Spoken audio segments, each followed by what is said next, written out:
dober večer voščim vsem navzočim in vsem, ki predavanje spremljate preko spleta. Beseda, ki obnavlja izgubljeno edinost. Ekumenski dialog, posebej med katoliško in anglikansko cerkvijo. Svetopismo je eno najmočnejših vezi, s katerimi je katoliška cerkev povezana z drugimi krščanskimi cerkvami. Svetopismo nam je kljub delno različnim pristopom vseskozi ostalo skupno. Zato je beseda Svetega pisma tista beseda, ki kliče k edinosti in jo obnavlja. Ekumensko gibanje se odvija hkrati v dejanjih in besedah, kakor pravimo, da Božje razodetje prihaja med nas po dogodkih, dejanjih, po odrešitveni zgodovini in po besedah navdihnjenih pisateljev. Vsebuje dialog ljubezni. To so konkretna dejanja medsebojne naklonjenosti in dialog resnice ali teološki dialog. V predavanju bom podal panoramski pregled ekumenskih dosežkov in težav. Pri tem se osredotočam na dialog z anglikansko cerkvijo, ki je za razliko od protestantskih cerkva ohranila več prvin nauka in cerkvene ureditve iz obdobja pred reformacijo. Pojma ekumenizem in katoliška cerkev, torej povezava teh dveh, smemo imenovati v isti sapi šele od drugega Vatikanskega koncila naprej. Ta je potekal v letih 1962 do 1965. Ekumensko gibanje se je začelo zunaj nje. K njemu so v prvi polovici našega 20. stoletja prispevali le posamezni karizmatični katoličani, na koncu pa se mu je katoliška cerkev sama uradno pridružila. Ne gre torej za katoliško gibanje, ki bi stopilo v tekmo s prej nastalim gibanjem. Nikakršnega posebnega katoliškega ekumenizma ni. Obstajajo le katoliška načela za udeležbo pri skupnem ekumenskem gibanju. V prvih stoletjih krščanstva so cerkev radi primerjali Kristusovi suknji. O njej je v evangeliju rečeno, da je bila brez šiva, od vrha scela stkana. Ob Jezusovi smrti so rimski vojaki, ki so ga križali, za to suknjo žrebali, ker ni imelo smisla, da bi jo razrezali in razdelili. Kristusova suknja je kmalu postala simbol njegove cerkve, skupnosti njegovih učencev. Tudi ta naj bi bila po njegovi zamisli ena sama, edina in nerazdeljena. Za to edinost je pri slovesu od učencev molil k svojemu očetu v nebesih. Žal pa je že zgodaj prišlo do razporov v zvezi s pojmovanjem Jezusa kot Boga in človeka, na primer pri arijanstvu. Potem glede Božje matere Marije, glede vloge Svetega Duha. Kasneje so nastala še globlja nesoglasja. Velike skupnosti na vzhodu, zlasti zunaj tedanjega bizantinskega cesarstva, so se ločile od občestva ene cerkve. To se je zgodilo najprej v 5. stoletju, ko so nastale stare cerkve na Bližnjem vzhodu in Srednjem vzhodu. Imenujejo jih tudi orientalne ali predkalcedonske cerkve. Mednje spadajo nestorijanska, armenska, sirska, koptska cerkev ter Tomaževi kristjani v Indiji. V 11. stoletju sta se razšli zahodna in vzhodna ali pravoslavna cerkev. V 16. stoletju pa so se v Nemčiji, Švici in Angliji oblikovale luteranska, kalvinska in anglikanska cerkev. Iz njih so kasneje nastale še številne druge manjše skupnosti, ki spadajo v skupino tako imenovanih svobodnih cerkva, predvsem svobodnih v odnosu do države, ker nočejo biti državne cerkve in prakticirajo krst odraslih, torej svobodno odločitvijo za krst. Po stoletjih odtujenosti, medsebojnega obtoževanja in tudi verskih vojn so krščanske cerkve stopile na pot zbliževanja, sodelovanja, razgovora in skupne molitve za edinost. Vzklilo je ekumensko gibanje. Sicer se kristjani niso nikoli sprijaznili z razdeljenostjo. V zgodovini je bilo več poskusov zedinjenja. Toda v zadnjih 50 letih so se cerkve bolj zbližale med seboj, kakor prej v 500 letih.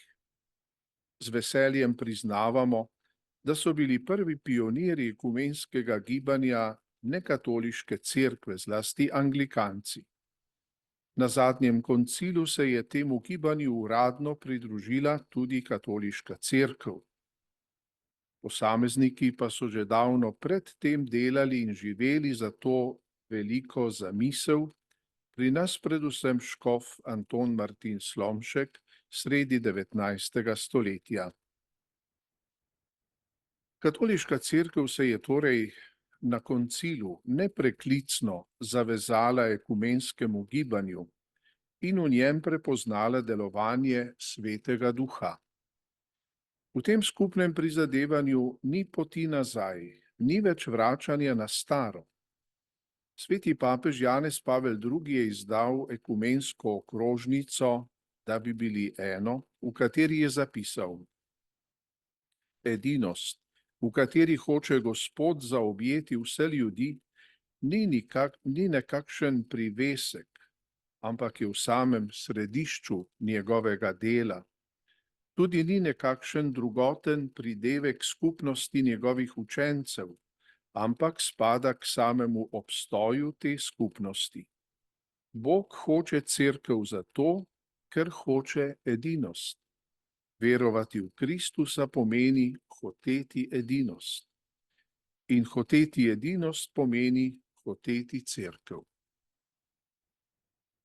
20. stoletje, ki se je začelo v zamahu danes komaj še predstavljive vere v napredek, se je končalo kot eno najbolj mračnih in krvavih stoletij v zgodovini človeštva. Nobeno drugo stoletje ne pozna toliko žrtev nasilja. Nekaj svetlih točk pa je vendarle mogoče prepoznati v tem časovnem obdobju. Med njimi je morda najsvetlejša ta, namreč rojstvo ekumenskega gibanja in dialoga. Po stoletjih, ko smo doživljali vedno večje razkosanje ene svete cerkve, una sancta ecclesia, kot jo priznavamo v apostolski veroizpovedi, v mnoge razdeljene cerkve in skupnosti, se je pojavilo temu dogajanju nasprotno gibanje. Vse krščanske cerkve so se zavedale, da je njihova razdeljenost sramota in pohujšanje svetu, ter da nasprotuje Kristusovi volji. V dobi, ki jo zaznamuje globalizacija z vsemi svojimi dvoumnostmi in slepimi ulicami, je ekumensko gibanje brez dvoma odgovor na znamenja časa. Narodi so med seboj vedno tesneje povezani in so vkrcani, hote ali nehote, v isti čoln. Zato stoji za katoliško cerkev, kot je zapisal Janez Pavel II. V svoji okrožnici, ekumensko gibanje prav na vrhu prednostnega seznama pastoralnih dejavnosti. V zadnjih desetletjih je bilo veliko doseženo. Ločeni kristjani ne gledajo več drug na drugega kot na tujce, tekmece ali celo nasprotnike, ampak kot na brate in sestre. Nekdanje pomanjkanje razumevanja, nesporazumi, predsodki in brezbrižnost Vse to je v veliki meri odpravljeno. Skupaj lahko molimo, skupaj pričujemo za skupno vero in iskreno sodelujemo na mnogih področjih, tudi pri nas v Sloveniji. Ob tem doživljamo resničnost besed Janeza 23., ki jih je za njim rad ponavljal Janez Pavel II. Veliko močnejše je tisto, kar nam je skupno, kot tisto, kar nas ločuje. Vendar so se po dokaj evforičnem pokoncilskem obdobju, kar zadeva ekumenizem, po letu 1990 začela kazati znamenja utrujenosti, razočaranja in zastoja. Kardinal Walter Kasper, nekdanji predsednik Papeškega sveta za edinost, pravi: kolikor bolj so se cerkve in cerkvene skupnosti zbližale, tem bolj sedaj čutijo razlike, ki še obstajajo.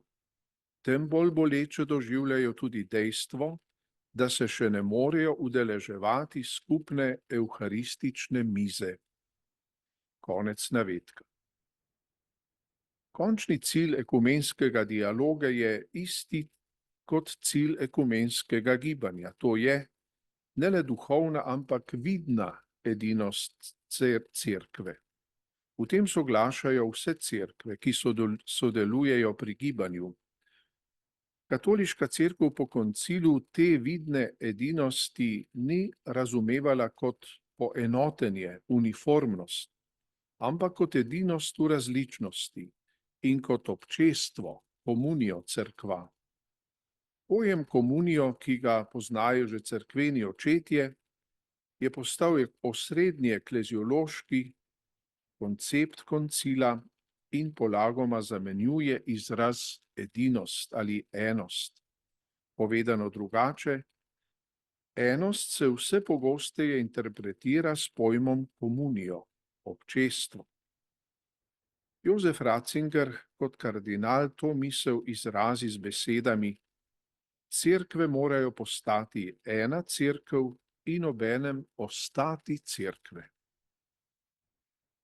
Tega cilja ni mogoče doseči v enem zamahu, ampak si postavljamo vmesne cilje in etape, med katere sodijo razčiščenje nesporazumov, odprava besed, sodb in dejanj, ki niso v skladu z bratskimi odnosi, poglabljanje tega, kar nam je že skupno, rast v veri in prenova, nadalje medsebojno duhovno bogatenje ter človeško in krščansko prijateljstvo. Po besedah Janeza Pavla II. Je eden najvidnejših sadov ekumenskega dialoga vnovič pridobljeno, vnovič odkrito bratstvo med kristjani. Med kristjani torej že obstaja neko sicer še nepopolno občestvo, ki ga že tudi prevajamo v življenje, ko skupaj molimo, beremo in preučujemo svetopismo in sodelujemo zlasti na področju služenja potrebnim, diakonije. Na poti k popolnemu občestvu bo potrebno premagati še številna nasprotja. Spričo današnjih socioloških sprememb se bodo pojavljala tudi nova nasprotja in razlike na etičnem področju. K ekumenskemu gibanju spadata nova govorica in nov duh v medsebojnih odnosih, zlasti prehod od polemike k razgovoru. Drug pri drugem odkrivamo, koliko stvari nam je skupnih. To je vera v trojedinega Boga, v Jezusa Kristusa. Skupno nam je svetopismo, od sakramentov pa predvsem temeljni, ki je krst. V različnosti izročil vse bolj gledamo možnost medsebojne obogatitve. O tem zlasti zadnja leta govori papež Frančišek. Ekumenizem kot medsebojna obogatitev. Cilj gibanja je vidna edinost v eni sami cerkvi, ki pa bo kakor hiša z mnogimi prebivališči. V njej bomo končno lahko skupaj ne le molili, ampak tudi obhajali Evharistijo ali Gospodovo večerjo. Pot do tega cilja ni lahka. saj je pot notranje in zunanje prenove, spreobrnjenja in skupne molitve. Zato se kristjani že dolgo vsako leto zbiramo k svetovnemu tednu molitve za edinost od 18. do 25. januarja, torej danes je ravno sklep letošnjega tedna molitve. Poglejmo nekaj postaj ekumenskih prizadevanj v katoliški cerkvi. V odnosu katoliške cerkve do ekumenskega gibanja je prišlo do odločilnega preobrata, ko je leta 58 nastopil papež Janez 23., ki je dokaj nepričakovano napovedal sklic ekumenskega koncila, to je vesoljnega cerkvenega zbora. Koncil naj bi bil tudi povabilo ločenim skupnostim, da iščemo edinost. Papež je izjavil: nimamo namena preučevati, kdo je imel prav in kdo ne. Odgovornost je deljena. Hočemo le reči, pridimo vendar skupaj in napravimo konec ločitvam. Konec navedka. Cerkev je na koncilu vzpostavila dialog na več ravneh, kakor v koncentričnih krogih. Dialog znotraj cerkve same, z nekatoličani, z nekristjani, z neverujočimi in z vsemi ljudmi dobre volje.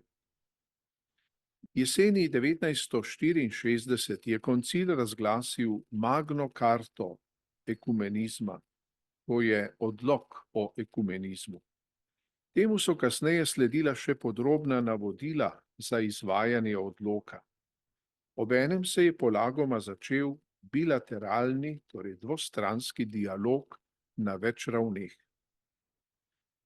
Cerkev je prek papeškega tajništva za edinost, zdaj se imenuje dikasterij za pospeševanje edinosti, in prek narodnih ekumenskih svetov, tudi slovenski obstaja že od leta 1965, vztrajno nadaljevala dialog ljubezni in resnice na vseh ravneh, s svetovnim ali ekumenskim svetom cerkva, v katerega je vključenih 352 cerkva in skupnosti iz več kot 120 dežel in predstavlja v svetovnem merilu preko 580 milijonov kristjanov. Nadalje vodi dialog s pravoslavnimi, z evangeličani ali luterani, z reformiranimi ali kalvinci, z anglikanci, binkoštniki ter manjšimi skupnostmi. Pustimo ob strani odnose s pravoslavnimi cerkvami ter tistimi, ki so izšle iz reformacije, in se posvetimo anglikanski cerkvi in ekumenskemu dialogu z njo. Najprej kratek pogled v zgodovino krščanstva na angleškem. Do prvih stikov s krščanstvom je tam prišlo že v 2. stoletju prek trgovcev in rimskih vojakov. Kasneje pa so tamkajšnji germanski osvajalci, Angli, Sasi in Juti, sprejemali krščansko oznanilo deloma od keltskih misionarjev, ki so prihajali z Irske in Škotske, deloma pa neposredno iz Rima. Leta 597 papež Gregor Veliki pošlje tja benediktince, svetega Avguština Canterburyskega s 40 tovariši. Angleško krščanstvo je rodilo vrsto svetnikov, katerih češčenje so benediktinski misionarji zanesli tudi v naše kraje. Iz 7. stoletja je znan sveti Ožbalt ali Osvald, kralj v Northumbriji, mučenec. Iz 8. stoletja je znan učenjak sveti Beda Častitljivi, cerkveni učitelj, doslej edini Anglež s tem naslovom, največji učenjak svojega časa, oče angleškega zgodovinopisja, znan po svojem delu Cerkvena zgodovina ljudstva Anglov. Prav tako v 8. stoletju je šlo iz jugovzhodne Anglije več misionarjev, ki so delovali v Nemčiji, sveti Bonifacij, apostol Nemčije, in njegovi sodelavci, med njimi recimo sveta Valburga, ki ima v Sloveniji 3 cerkve. V 9. stoletju sledijo plenilski vdori poganskih dancev, ki so rušili samostane ter ovirali versko življenje in pouk. Pod vplivom reformnega samostana Cluny v Burgundiji nastane v Angliji okoli 60 moških in ženskih samostanov. Z osvajanji Normanov v 11. stoletju pride na otok tudi veliko normanskih menihov. Ti ustanavljajo samostane in gradijo velike cerkve. Med njimi izstopa kralj sveti Edvard Spoznavalec, ki ustanovi Westminstersko opatijo in je v njej tudi pokopan. V 12. stoletju pride do napetosti med cerkvijo in državo. V investiturnem boju se cerkev skuša osvoboditi nadzora svetne oblasti in svobodno izbirati škofe in opate. Žrtev tega boja je mučenec Tomaž Becket, bojevnik za svobodo in pravice cerkve, ki ga privrženci kralja umorijo v katedrali. V 13. stoletju pridejo v Angliji uboštveni redovi, dominikanci in frančiškani, in ustanovijo prve univerze, Oxford recimo 1249. Preskočimo 16. stoletje. O anglikanski cerkvi se navadno zatrjuje, da zgodovinsko izhaja iz odločitve kralja Henrika VIII., da se proti volji papeža loči in ponovno poroči. To sicer drži, a je preveč poenostavljeno. Pri razvoju dogodkov v 16. stoletju moramo upoštevati okrepitev narodne samozavesti na eni strani in znamenja krize papeštva na drugi. Zahteve Rima in papeževa politika so prišle vse bolj pod udar kritike. Kralj Henrik VIII. Se je v svojem uporu proti papeštvu opiral tudi na Wycliffovo kritiko papeštva. Vse glasnejša je postajala kritika cerkvenega bogastva. Povezava s svetim sedežem je slabela. Papeževe zahteve so vzbujale nevoljo in odklanjanje. V pravnem pogledu je anglikanska cerkev nastala 1534, ko se je Henrik VIII. Razšel s papežem in se razglasil za vrhovnega poglavarja angleške cerkve na zemlji, Supreme Head on Earth. Papeževa suverenost v državi je s tem odpravljena. Cerkev je odtlej povsem podrejena kroni.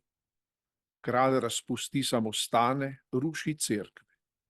Kljub temu dovoli le omejene doktrinalne spremembe. Ideje in novotarije reformatorjev z celine iz Evrope, zlasti kalvincev, močneje vdirajo pod kraljem Edvardom VI., ki vlada 6 let, 1547 do 53. V tem času nadškof Thomas Cranmer pripravi uradni molitvenik, ki je hkrati misal, mašna knjiga, Book of Common Prayer. Nadalje obrednik in veroizpovedni spis, ki ga v njegovi dokončni obliki sestavlja 39 členov. Uvajanje protestantizma izzove reakcijo in rekatolizacijo pod Marijo Tudor, ki vlada le 5 let, 1553 do 58. Ta obnovi papeško suverenost in odpravi mnoge stvari, ki so jih uvedli pod Henrikom VIII. In Edvardom VI. In preganja anglikance. Kraljica Elizabeta I. vlada celih 45 let, 1558 do 1603. Ta vnovič odpove poslušnost papežu in se razglasi za vrhovnega vladarja ali voditelja cerkve, Supreme Governor. Veroizpovedni spis, imenovan 39 členov, se opira na augsburško veroizpoved, vsebuje pa tudi nekatere kalvinistične prvine. Hkrati ohranja vrsto katoliških prvin, predvsem hierarhijo v 3 stopnjah, škofje, duhovniki in diakoni. Elizabeta I. preganja tako katoličane kot prezbiterijance ali kalvince. Njena politika naleti na nasprotovanje pri obeh in da povod za vznik puritanstva, to je gibanje skrajnih angleških protestantov, ki hočejo temeljito očiščenje, purification, cerkve, od domnevno nesvetopisemskih in izkrivljenih oblik, zgledujejo se po Kalvinu. Zahtevajo torej radikalno reformacijo, odklonijo episkopalizem, torej škofovsko ureditev, voditelji, duhovniki ali prezbiteri namesto škofov so namesto škofov oziroma imajo samo duhovnike, prezbiterje, od tod tudi ime prezbiterijanstvo. Po hudih cerkvenih in političnih bojih sredi 17. stoletja za slabo desetletje zmaga puritanska stran pod vodstvom Oliverja Cromwella. Elizabetinska Anglija preide v puritansko Anglijo, ki zagovarja državno cerkev in uvede prezbiterijansko-republikansko obliko uprave. Pod kraljem Karlom II. Pride do restauracije in obnovitve episkopalne cerkve. Church of England spet postane established church, državna cerkev. Parlament odloči, da škofovstvo in skupni molitvenik ostaneta jedro anglikanske cerkve. V 17. stoletju pa se Škotska slovesno zaveže prezbiterijanstvu, kalvinizmu. Tam so dogodki tekli drugače. Prezbiterijanci, to je reformirana škotska cerkev, je vztrajala na popolni svobodi od kraljevega nadzora. Tam angleški monarh ni poglavar cerkve, ampak varuh njenih pravic ali privilegijev. Škotska cerkev pravi, da je njena glava poglavar samo Jezus Kristus. V 18. stoletju so se od anglikanske cerkve odcepili metodisti. Metodizem je sistem verovanja in verske prakse, ki ju predlagata brata John in Charles Wesley iz High Church, iz visoke, torej anglokatoliške smeri. Sodi v skupino svobodnih cerkva in je organiziran prezbiterijalno, ne škofovsko. Z versko prenovo v 19. stoletju pa se okrepita 2 smeri. Duhovno prebujenje, revival, z evangelikalnim izročilom, evangelicals, in oksfordsko gibanje s katoliškim izročilom. Oblikujeta se tako imenovana nizka cerkev, low church, ki je naklonjena evangelikalni tradiciji, ter visoka cerkev, anglokatoliška, ki ima bolj katoliški značaj. Pod vplivom zgodovinsko-kritične teologije pa se razvija tudi široka cerkev, broad church, ki je bolj liberalna in etično-socialno usmerjena. V 18. in začetku 19. stoletja se v intelektualnih krogih razširi teološki liberalizem, ki pripisuje majhen pomen verskim resnicam, cerkveni organizaciji in liturgiji. Odgovor nanj pride iz Oxforda.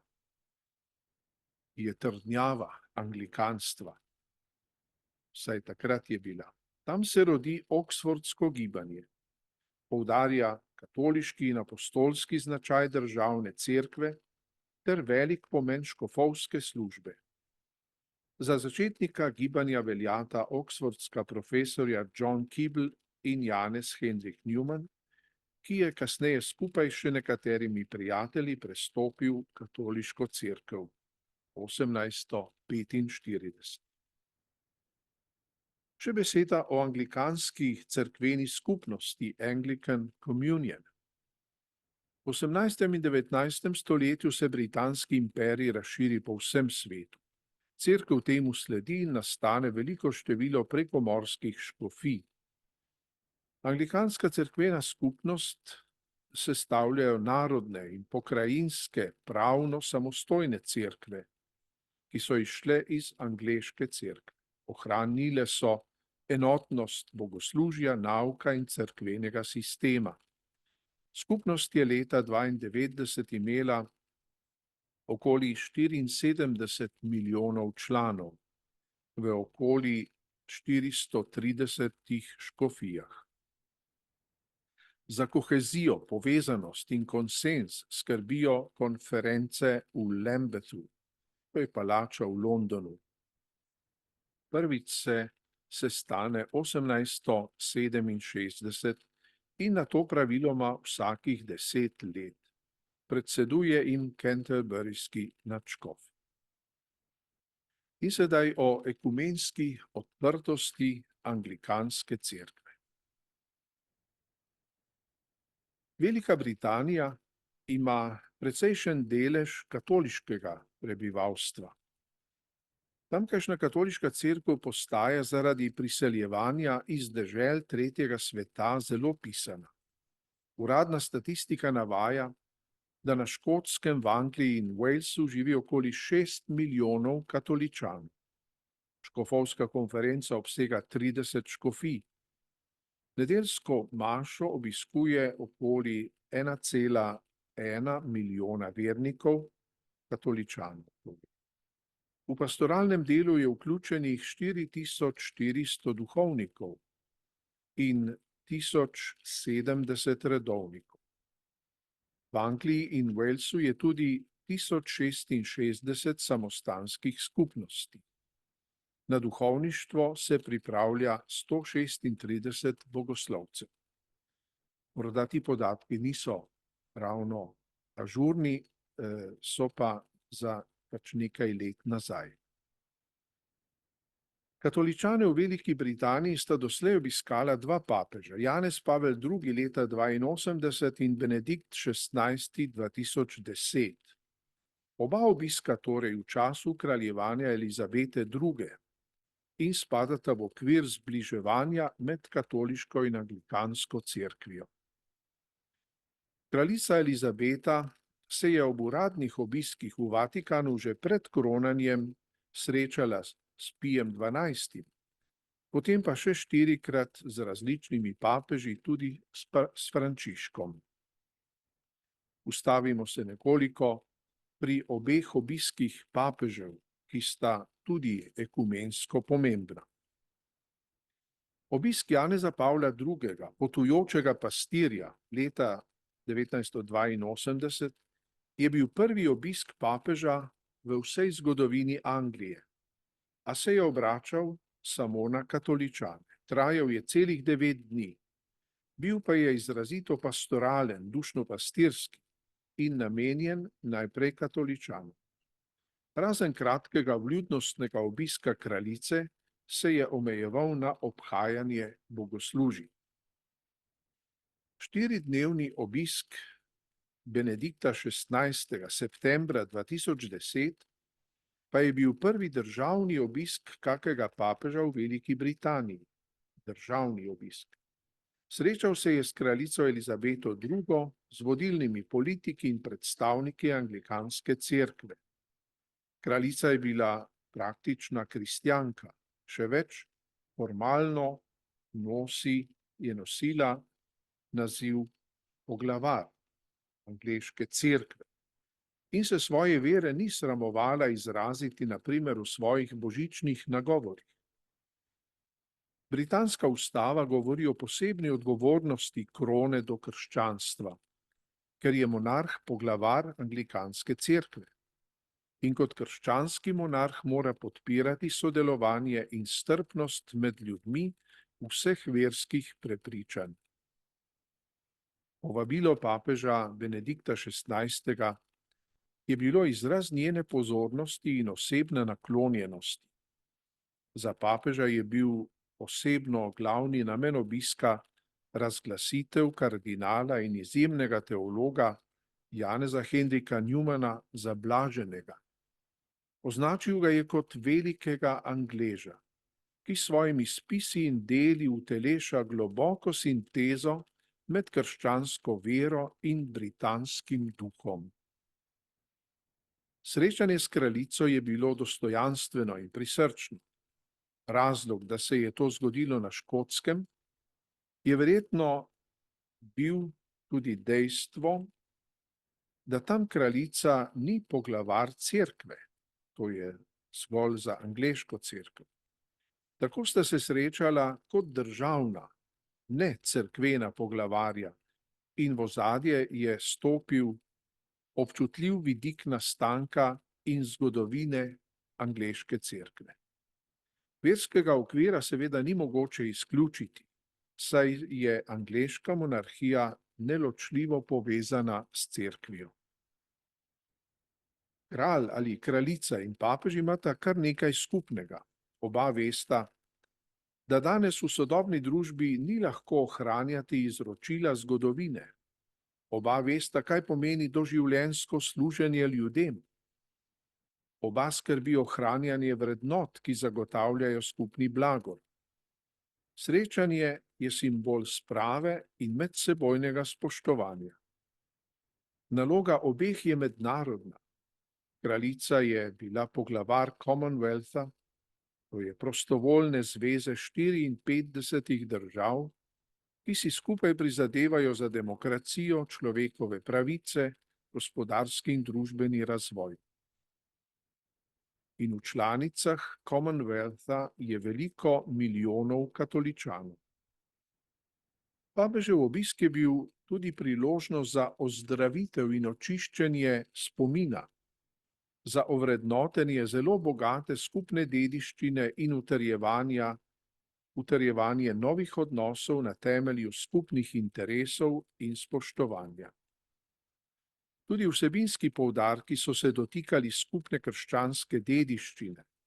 Po kraljičinih besedah je religija še vedno ključna prvina naše narodne istovetnosti in zgodovinskega samozavedanja. Ta dva obiska in ostala srečanja kraljice s papeži so pomenila spravo v zgodovinskem in verskem pogledu.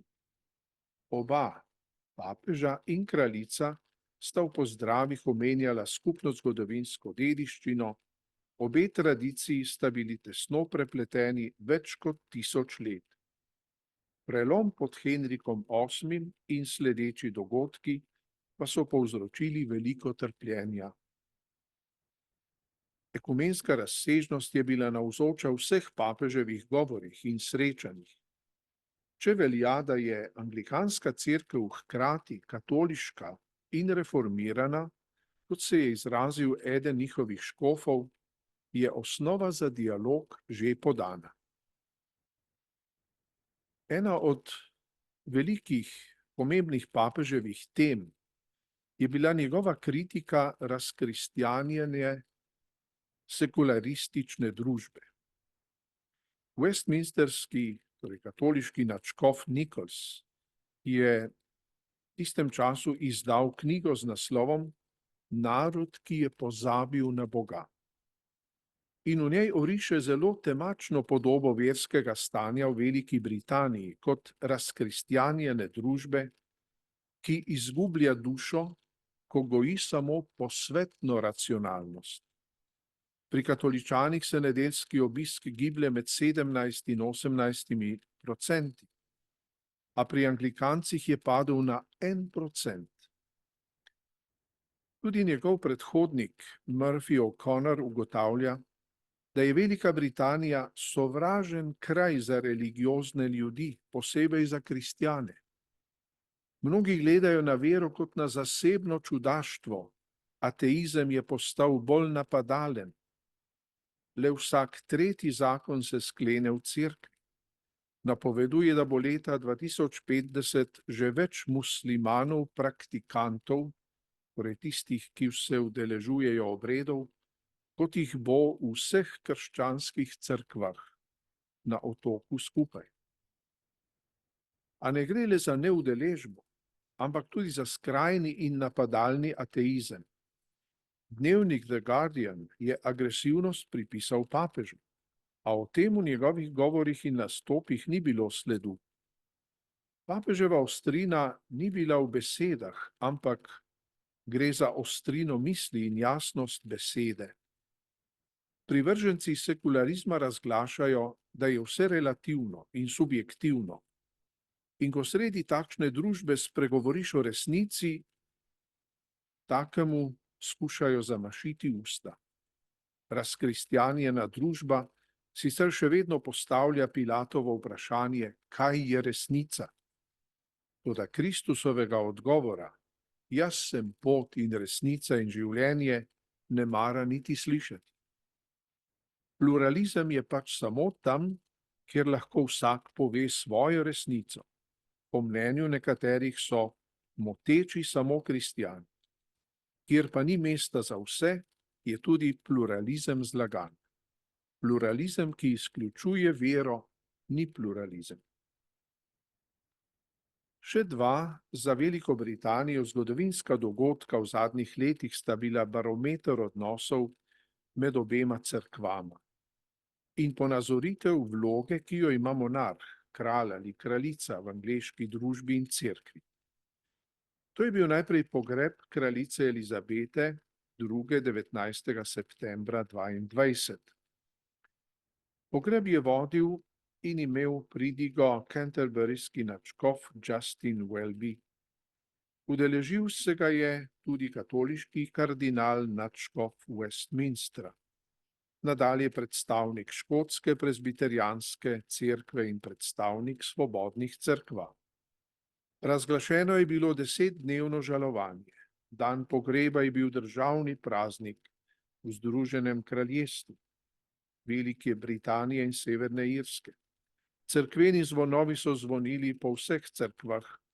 Škofovska konferenca je naročila, da se v vsaki župnijski cerkvi opravi maša za pokojno kraljico. Vsi škofje so se pridružili narodnemu žalovanju in dajali izjave ali napisali pastirsko pismo ob smrti kraljice.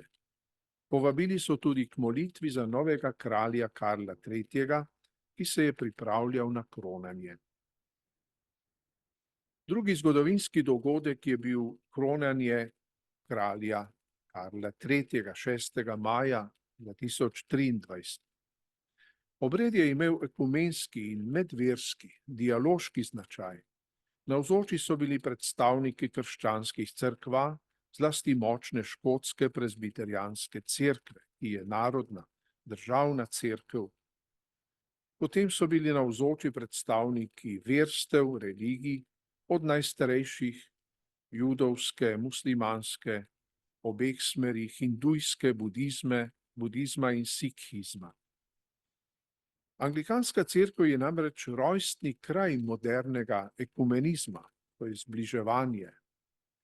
1910 je rojstni datum tega gibanja, takrat je bila v Edinburgu misijonska konferenca s poročilom Edinost je nujnost tega časa.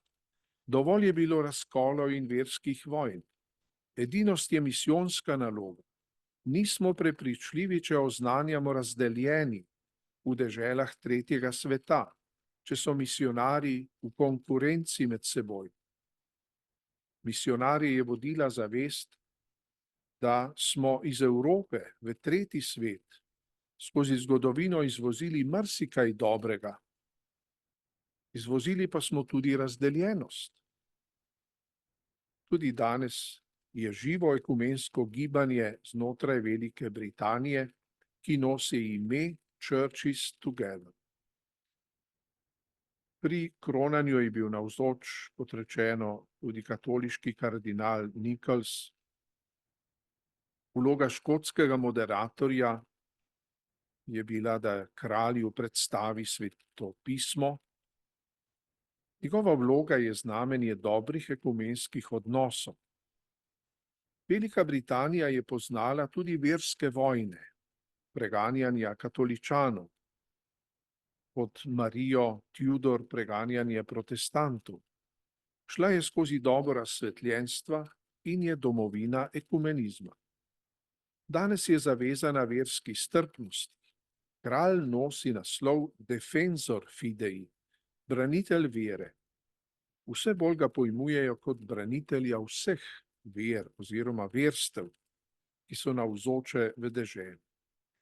Že kraljica Elizabeta II. Je izjavila, državna cerkev ne pomeni, da brani anglikanstvo in izključuje druge. Nasprotno, cerkev je dolžna, da skrbi za svobodo vseh verstev in verovanj.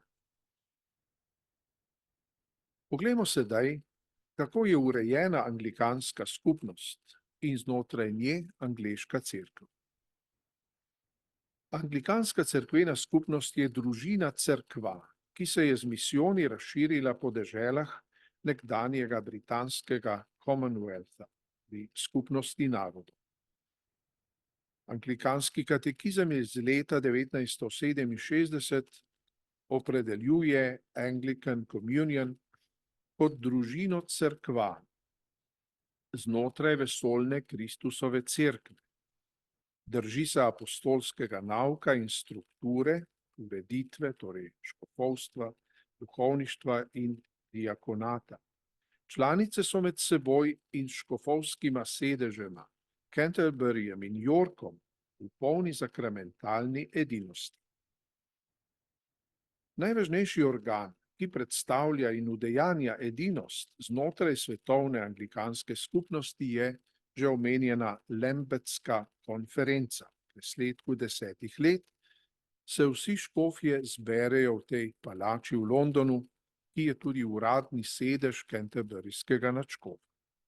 Prvo takšno srečanje je bilo 1867.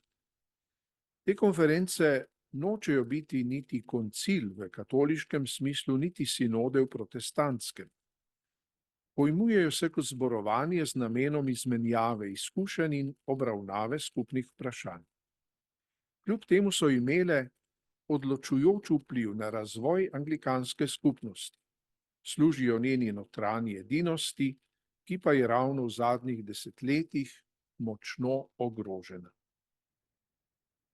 Anglikanska skupnost se počuti povezana v eno z vsemi cerkvami, ki priznavajo 4 točke: svetopismo, veroizpoved, krst in sveto večerjo ter zgodovinsko škofovstvo, torej apostolsko nasledstvo. S takšnimi je pripravljena stopiti tudi v unijo. V naštetem se kaže ekumenska usmerjenost anglikanske cerkve. Ekumenski duh je bil opazen vse od časov reformacije. Od časov Elizabete I. se anglikanstvo giblje med katolištvom na eni in puritanstvom, to je zagovorniki radikalne reformacije, na drugi strani. Anglikanska cerkev se je vedno razumela kot srednja ali tretja pot, via media, med Rimom in radikalnimi reformatorji. Puritanska gibanja so bila vedno znova zavrnjena, zato pa so se pogosto osamosvojila in osnovala samostojne skupnosti, na primer metodizem in evangelikalstvo. Anglikanska skupnost torej sebe ne pojmuje kot edino pravo cerkev, ampak kot družino cerkva znotraj vesoljne Kristusove cerkve. Drugim ne odreka njihovo cerkvenost. V oxfordskem gibanju 19. stoletja so to misel izrazili s tako imenovano teorijo vej cerkve, branch theory, ki pravi, da je cerkev samo navzven razdeljena, njena nevidna edinost pa ni prizadeta in traja še naprej. Različne cerkve so kakor veje enega drevesa, ki so zrasle iz debla stare prvotne cerkve. Raznovrstnost cerkva ne nasprotuje edinosti drevesa. Raznoličnost in diferenciacija v verskih vprašanjih ne ukinja edinosti cerkve. S tem tako pojmujejo torej to tako imenovano razumevnost ali comprehensiveness, ki je značilnost anglikanstva. Ker je angleška skupnost anglikanska skupnost ohranila zgodovinsko škofovsko službo, se ponaša z zvestobo izročilu stare cerkve in s tem, da se v tej stvari ujema z Rimom in pravoslavjem. Naglašanje svetega pisma kot najvišjega pravila pa jo povezuje s protestantskimi skupnostmi. Zato meni, da opravlja vlogo mostu, od tod naziv Bridge Church, med katoliško in reformatorskimi cerkvami. Ekumensko odgovornost resno jemlje. Predstavniki anglikanske cerkve so bili vedno vodilni v ekumenskem gibanju. Nekaj več o katoliško-anglikanskem teološkem dialogu.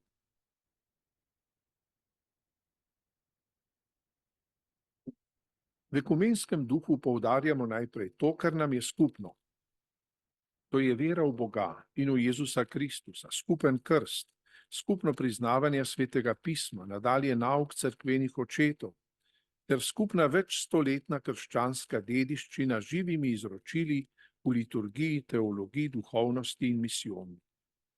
Obstaja torej skupni temelj, skupni izvir in središče že obstoječe edinosti, čeprav je ta še nepopolna, to je Kristus in poslanstvo, da ga prinesemo svetu.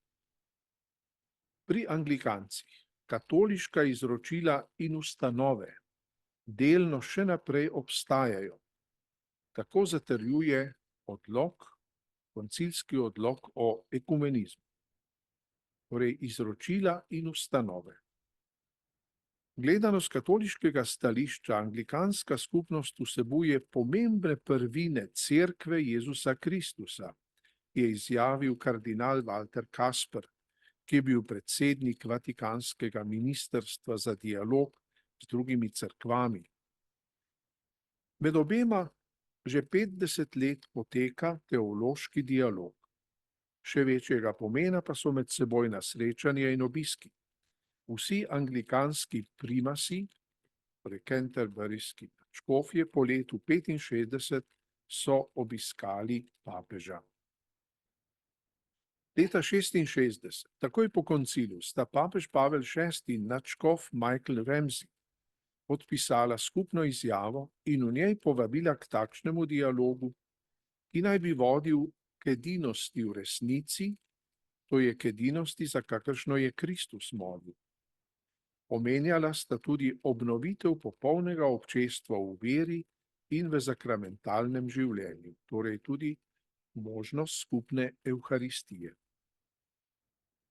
Razlike izhajajo iz dejstva, da je anglikanska cerkev hkrati katoliška in reformirana, kot se je izrazil neki anglikanski škof. Ohranila je pretežno katoliško ureditev, škofovstvo, duhovniško in diakonsko službo, pretežno katoliško bogoslužje. Vendar je mnogim prvinam dala deloma novo, protestantsko vsebino, na primer sakramentom, in prekinila stike s papežem. Ohranila pa je veliko spoštovanje do izročila, tradicij. Od spornih točk, ki so se pojavile v zadnjih desetletjih, omenimo dve. Škofovska posvečenja istospolnih oseb in žensko duhovništvo. Po letu 2003 je bilo nekaj takšnih posvečenj oseb, ki so prakticirale istospolnost in so ta posvečenja naletela na nestrinjanje v velikem delu anglikanske skupnosti. S tem v zvezi je tudi praksa nekaterih cerkvenih pokrajin, da s posebnim obredom blagoslovijo istospolne zveze. Nekaj več povejmo o uvedbi ženskega duhovništva. Odnose anglikanci, katoličani je močno zapletlo posvečevanje, ordination, žensk za duhovništvo. Po odločitvi anglikanske skupnosti je to postalo možno po letu 1992, a se je v več pokrajinah začelo že leta 1974, za škofovstvo pa 89. V 28 anglikanskih provincah posvečujejo ženske za duhovništvo, v 4 tudi za škofovstvo. Janez Pavel II. Je že leta 75 zapisal, da je cerkev zavezana volji Jezusa Kristusa in nima nikakršne oblasti, da bi podeljevala duhovniško posvečenje ženskam. Pri tem gre za vzpostavljanje neke nove tradicije, ki je tuja tradiciji cerkve vseh časov. To dejanje je korak v smer protestantskih cerkva, pravi kardinal Kasper, in odklon od skupnega stališča vseh cerkva prvega tisočletja, ne samo od katoliške, ampak tudi od orientalnih in pravoslavnih cerkva. Odločitev je izglasovala splošna sinoda anglikanske cerkve, menda pod močnim vplivom izvencerkvenih prostozidarskih lobijev. To je povzročilo hude napetosti znotraj anglikanske skupnosti in zelo otežilo spravo s katoliško, vendar po besedah kardinala Basila Humea ne pomeni prekinitve ekumenskih odnosov. Leta 2008 so anglikanci povabili nemškega kardinala Walterja Kasperja kot gosta, da spregovori na zasedanju Lembertske konference o tem, kako katoliška cerkev razmišlja o anglikancih, kako gleda na anglikansko skupnost. V kakšnem duhu je to potekalo, razodevajo kardinalove uvodne besede. Rekel je: moč anglikanstva se kaže prav v tem, da ste tudi v težavnih razmerah želeli slišati, kakšna so mnenja in pogledi vaših ekumenskih partnerjev, čeprav vam ni bilo vedno všeč vse, kar smo rekli. A naj vam zagotovim, vse, kar bom povedal kot prijatelj. Kardinal je najprej podal pregled medsebojnih odnosov v zadnjih desetletjih. Navedel je skupno izjavo canterburyskega nadškofa Donalda Cogana in papeža Pavla VI. Iz leta 77, v kateri izjavljata, da cerkvi cenita mnoge stvari, ki nas povezujejo. V mislih imamo skupno vero v Boga, našega Očeta, v našega Gospoda Jezusa Kristusa in v Svetega Duha, skupen krst v Kristusa, skupno priznavanje Svetega pisma, apostolske in nicejsko-carigrajske veroizpovedi, versko resnico o Jezusu Kristusu kot Bogu in človeku, nauk cerkvenih očetov. V mislih imamo tudi našo skupno večstoletno krščansko dediščino z živimi izročili v liturgiji, teologiji, duhovnosti in misijoni. Nato kardinal povzame sadove, dobre sadove večdesetletnih prizadevanj anglikansko-rimsko-katoliške mednarodne komisije. Z lahkoto lahko z gotovostjo trdimo, da je zares obrodila dobre sadove. Posvečala se je nauku o evharistiji, o cerkvenih službah ter o posvečevanju škofov, duhovnikov in diakonov in o avtoriteti oblasti v cerkvi. V teh rečeh je bilo doseženo zbližanje in bistveno soglasje, substantial agreement, ki ga mnogi pred začetkom dela komisije niti predstavljati niso mogli. Druga faza delovanja komisije za dialog se je oprla na razumevanje cerkve kot občestva, komunijo. Eden od dokumentov ima etično-moralni značaj. Odkriva skupno vizijo in skupno dediščino glede etičnega nauka, čeprav gre za različno pastoralno uporabo moralnih načel, zlasti glede spolne morale. Besedilo Dar avtoritete iz leta 1999 napravi velik korak naprej, ko ugotavlja potrebo po univerzalni službi prvenstva, primacy v cerkvi, torej papeške službe. Leta 2005 je nastal dokument o vlogi in mestu Božje matere Marije in napravi pomembne in nepričakovane korake naproti skupnemu razumevanju blažene device Marije. V desetletjih, odkar se obe strani trudita pri teološkem dialogu, so se spletle tudi tesne delovne vezi med anglikanci in katoličani, tako na mednarodni ravni kot v pokrajinskih in krajevnih okvirih. Drug v drugem smo odkrivali tisto ljubezen do Kristusa, ki nas vabi k praktičnemu sodelovanju in služenju, je povedal kardinal Walter Kasper. Potem pa se kardinal dotakne težav znotraj anglikanske cerkve in posledic teh notranjih napetosti za ekumenizem. Noče soditi in obsojati, ampak iskreno razmišljati iz katoliškega zornega kota in v duhu empatije, ko pravi: vprašanja in težave naših prijateljev so tudi naše vprašanja in težave.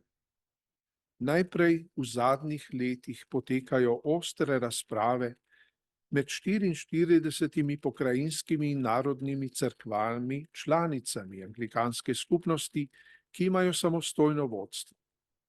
Povod za te razprave sta bila 2008 dva dogodka. Najprej podelitev škofovskega posvečenja osebi, ki javno živi v zavezujočem istospolnem razmerju. Drugi povod pa je dovoljenje, da je tudi istospolne zveze mogoče pospremiti z javnim obredom blagoslova. Poleg tega so se zapletli ekumenski odnosi, in to zaradi posvečevanja ordinacije žensk za škofovsko službo. Oboje je vodilo k odločitvi precejšnjega števila anglikanskih škofov, da se niso udeležili te Lambethske konference leta 2008. Glede ordinacije ženskih oseb kardinal poudarja, da je škofovska služba služba edinosti ali občestva v dveh pomenih. Škofje skrbijo za sočasno ali sinhrono edinost in za diahrono ali zgodovinsko skosčasno edinost. Ali drugače, škofje so znamenje in orodje edinosti znotraj posamezne krajevne cerkve, obenem pa znamenje in orodje edinosti med sočasnimi, contemporary, krajevnimi cerkvami in s cerkvami vseh obdobij znotraj vesoljne cerkve. Odločitev krajevne ali pokrajinske cerkve morajo biti v soglasju s cerkvijo preteklosti in še posebej z apostolsko cerkvijo, kakor zanjo pričujejo svetopismo, zgodnji koncili in patristično izročilo. V obeh pogledih, v sočasnem sinhronem občestvu med škofi in v zgodovinskem diahronem občestvu je prišlo do prelomov in do drobljenja. Marsikje se dogaja, da anglikanski škofje niso več v občestvu z drugimi škofji, ugotavlja kardinal Kasper. Anglikanstvo se je torej že navznotraj najbolj razdelilo zaradi vprašanja ordinacije žensk in vprašanja spolne etike. Kar zadeva posvečevanje žensk za duhovništvo in škofovstvo, je bilo učenje katoliške cerkve prav od začetka dialoga jasno predstavljeno, tako znotraj cerkve, kot tudi v pisnih stikih med papeži in canterburyskimi nadškofi. V apostolskem pismu Duhovniško posvečenje iz leta 1994 papež Janez Pavel II. Takole podaja katoliško stališče. Navedek. Duhovniško posvečenje je bilo v katoliški cerkvi od vsega začetka vedno pridržano zgolj moškim. To izročilo zvesto ohranjajo vzhodne cerkve. In v sklepu piše: izjavljam, da cerkev nima nikakršne oblasti, da bi podeljevala duhovniško posvečenje ženskam. Te sodbe se morajo kot dokončne držati vsi verniki cerkve. Konec navedka. Ta formulacija jasno kaže, da ne gre samo za disciplinarno stališče, ampak za izraz naše zvestobe Jezusu Kristusu. Katoliška cerkev se čuti zavezano volji Jezusa Kristusa in si ne jemlje te svobode, da bi vzpostavljala neko novo tradicijo, takšno, ki je tuja tradiciji cerkve vseh časov. Kardinal je dodal: odločitev v prid posvečevanja žensk pomeni odklon od skupnega stališča vseh cerkva prvega tisočletja, torej ne samo od katoliške cerkve, ampak tudi od orientalnih in pravoslavnih cerkva. Po našem gledanju je anglikanska skupnost s tem dejanjem napravila velik korak v smer protestantskih cerkva, ki izhajajo iz 16. stoletja in se oprijela stališča, ki so ga te cerkve zavzele šele v drugi polovici 20. stoletja. Namreč tudi protestanti so uvedli žensko duhovništvo šele sredi 20. stoletja. Konec navedka. V času Kasperjevega nastopa so že v 28 anglikanskih provincah posvečevali ženske za duhovništvo. Le 4 province so dotlej posvetile ženske tudi za škofovstvo, a nadaljnjih 13 provinc je sprejelo zakonodajo, ki dovoljuje žensko škofovstvo. Kardinal sklene: posvečevanje žensk za škofovstvo definitivno onemogoča, da bi morda prišlo do priznanja anglikanskih posvečenj strani katoliške cerkve. Naj spomnim, da je že papež Leon XIII. 1896 razglasil, da so anglikanska posvečenja neveljavna. Zdi se, da se je polna vidna edinost kot cilj našega dialoga zaradi teh dogodkov le še bolj odmaknila. A kljub temu smo polni zaupanja, da boste z Božjo pomočjo našli izhod iz teh težav, je sklenil kardinal Kasper. Še nekaj kratkih besed o razvoju odnosov med katoliško in anglikansko cerkvijo v zadnjih letih. Zaradi dogodkov, ki smo jih opisali, je nastalo med anglikanskimi verniki, pa tudi duhovniki in škofi, nekakšno gibanje oziroma težnje in razočaranje nad lastno cerkvijo, v kateri ne prepoznavajo več Kristusove cerkve. In zato v skladu s tem tudi težnje, da bi se vrnili oziroma da bi prestopili v katoliško cerkev.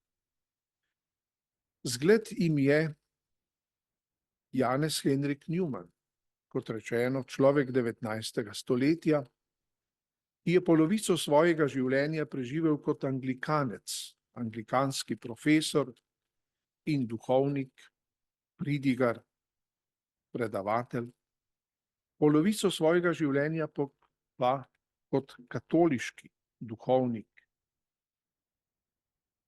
In je v opravičilo, v zagovor svojega koraka tudi napisal zajetno, temeljito knjigo, neke vrste Confessiones, Apologia pro vita sua. Opravičilo, zagovor lastnega življenja in s tem tudi odločitve za prestop v katoliško cerkev. Bil je namreč prepričan, ko je tudi zapisal, anglikanska cerkev, angleška cerkev je narodna cerkev. Jaz pa želim pripadati vesoljni cerkvi. Tudi ime Church of England pove, da je to narodna cerkev. No, slišali smo, da vendarle anglikanska skupnost gleda širše, ne, in se ne izreka za edino pravo cerkev, pač pa priznava tudi druge. Torej, nastalo je gibanje, težnja in deževale so prošnje tudi v Rim, da bi mogli verniki ali tudi duhovniki in škofje prestopiti v katoliško cerkev. Rim seveda ni mogel ostati neprizadet, nikakor pa ni hotel spodbujati teh prestopov, ker bi se potem zdelo, da izkorišča slabe trenutke druge cerkve. Torej, da nekako zlorablja njihovo notranjo krizo za lasten duhovni dobiček. Zato je prek škofov določil, da so takšni prestopi možni po osebni odločitvi. Ne iz razočaranja, ampak iz želje po dopolnitvi, po polnosti. Določil je tudi, da morajo tisti, ki prestopijo, se dati poučiti o katoliškem nauku, kolikor je različen od anglikanskega, se uvesti v katoliško liturgijo, potem opraviti spoved in da potem lahko zaživijo kot polnovredni katoličani. Leta 2009 pa je papež Benedikt XVI na pobudo mnogih izdal apostolsko pismo, se mi zdi, da ima to kategorijo, v katerem pa nekako še podrobneje določa, da se za anglikance, ki postanejo katoličani, lahko ustanovijo nekakšni ordinariati. To se pravi neke vrste personalne škofije, v katere bodo združeni ti konvertiti, spreobrnjenci, in da se njim olajša torej vživljanje in uvajanje v katolištvo s tem, da se jim dovoli, da ohranijo nekatere prvine svojega bogoslužja, torej anglikanskega bogoslužja, liturgije. S tem so določili tudi neko obliko maše, ki ohranja anglikanske prvine. Tudi uporabljajo Book of Common Prayer, tiste prvine ven, ki niso v nasprotju s katoliškim naukom. No, in tako so v teh zadnjih letih nastali 3 takšni ordinariati, eden v Veliki Britaniji, eden v Združenih državah in eden v Avstraliji. V zadnjih letih so se ti duhovniki in tudi škofje, namreč okoli 16 anglikanskih škofov, je prestopilo v katoliško cerkev. Eden od teh, škof Walesa, je napovedal svoj prestop za mesec julij 2024 letos. Vendar v svoji izjavi ne govori ponižujoče, ne govori omalovažujoče o svoji cerkvi, ampak opravičuje ta korak s tem, da želi biti čim bliže temu, kar je bila cerkev prvega tisočletja. In v odločitvah anglikanske cerkve v zadnjem času vidi odklon od tega. In pravi, želim služiti v katoliški cerkvi kot navaden duhovnik. On je namreč kot anglikanski škof poročen in zato torej v katoliški ne more opravljati škofovske službe. Medtem ko anglikanski duhovniki, ki so poročeni, ob prestopu torej prejmejo ponovno ordinacijo, ponovno so posvečeni za duhovnike in kot poročeni duhovniki lahko v katoliški cerkvi opravljajo duhovniško službo. Glede števila teh in vernikov pa nimam podatkov. Nekateri škofje, konvertiti, pa izražajo tudi kar veliko razočaranje, ko gledajo na svojo domačo cerkev oziroma na izvirno cerkev, iz katere so izšli. Eden od njih govori o imploziji anglikanske cerkve. Prav in predvsem zaradi tako pomanjkljivega, slabega obiska nedeljskega bogoslužja, zaradi notranjih prepirov, namreč tudi med župnijami, ki so zasedene bodisi s moškimi duhovniki ali potem z ženskimi duhovnicami, prihaja tudi do nekaterih napetosti. So župnije, ki ne marajo ženske duhovnice v svojem župnišču. Potem so kot ti omenjeni prepiri v svetovnem merilu.